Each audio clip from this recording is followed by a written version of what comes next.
स्वतःच मला वाटलं भेटायला बोलवलंय म्हणजे किमान बायकोसाठी चेअर मागे घेऊन चेहऱ्यावर छान स्माइल ठेवून सगळ्यात आधी त्यांना बायकोला स्पेशल फील करूनच द्यायचं नाहीये.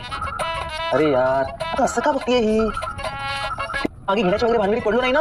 असू देत असंही तुमच्याकडून अपेक्षा करणं चुकीचं आहे. भेटायला बोलवलंय मनातला संवाद पुरे झाला. एक मिनिट मी तुम्हाला भेटायला बोलवलेलं नाहीये उलट तुम्ही मेसेज केलात मला. हॅलो हे मागे करणार नाहीये म्हणून मी का भेटायला बोलवेन उलट तू मेसेज केलायस मला. अजिबात नाही.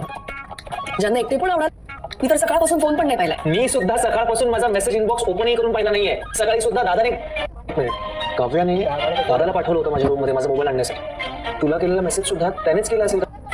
करेक्ट आहे कारण मी काव्याला सांगितलं होतं माझा मोबाईल घेऊन ये म्हणून म्हणजे तिने. पण एक गोष्ट मला कळली नाहीये दादाला माझ्या मोबाईलचा पासवर्ड कसा काय कळला. काव्य आणि पार्थ येते ज्यांनी त्यांच्या करणं त्यांना काय अवघड आहे. म्हणजे स्वतःचा गुंता सुटला या आनंदात आपला गुंता सोडवायला घेतला.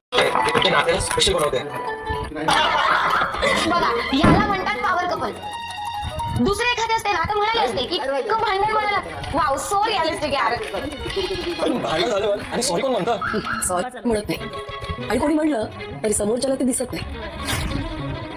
जीवा सारखा कप आहे हातात ह्यात काय विशेष आहे. असतं कधी कधी विशेष म्हणजे आतून नसतं पण बाहेरून घेतलं तर मग आपल्याला दिसतं. दादा चहाचा एक रिकामा कप देता का प्लीज. चहा करा नको प्लीज. काही करा यांना काही दिसतच नाही. प्रॉब्लेम काय माहितीये का आपण समोरच्या वर्षाव करतो पण समोरच्याकडे फक्त पेपरचा पासवर्ड रिसीव्ह करा. हे असं होतं कारण परफेक्ट सो ट्रू. मुलं काय डोक्यावर पडली ते. तुम्हाला टाळ्या काय वाजवायच्या. नंदिनी ताई तू जीवन आता रागवलीस ना ते बोलत झालं. अगं त्याच्यामुळे कितीतरी मुलं इन्स्पायर झाले. ती पण आम्ही तुझ्या बाबांना कसं म्हणवलं. कोण दहिवली हा जीवा दादा ताईनं तर तुम्हाला आपलं मानलं म्हणून तर बाबांचा हात सोडून तुमचा हात धरला. अर्ज किया है. इर्षाद वा वा वा वा वा. बड़ा नायाब रिश्ता है उनका और मेरा. नायाब रिश्ता है उनका और मेरा. ना मैं हूं उनके अपनों में ना वो है मेरे गैरों में.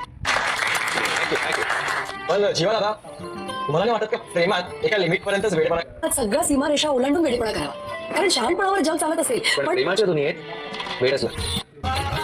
नमस्कार मंडळी, मी आहे कोल्हापूरची पूजा आणि आज आपण पाहणार आहोत लग्नानंतर पहिल्याचं प्रेम या मालिकेमध्ये जीवा आणि नंदिनी मिलन कॅफेमध्ये भेटतात. पण तिथे ते दोघेही एकमेकांशी व्यवस्थित बोलत नाहीत. त्यांना कळतंय की काव्या आणि पार्थने त्यांना इथं एकमेकांना SMS पाठवून बोलवलेलं आहे. पण ते तिथं त्यांना त्यांचे फॉलोअर्स भेटतात आणि फॉलोअर्सबरोबर ते गप्पा मारण्यात रंगतात. नंतर तिथे नंदिनीचे वडील येतात आणि नंदिनीला घेऊन जातात. आता आपण उद्या बघूया की उद्याच्या भागात काय होणार आहे. नंदिनी परत येईल का ते पाहू.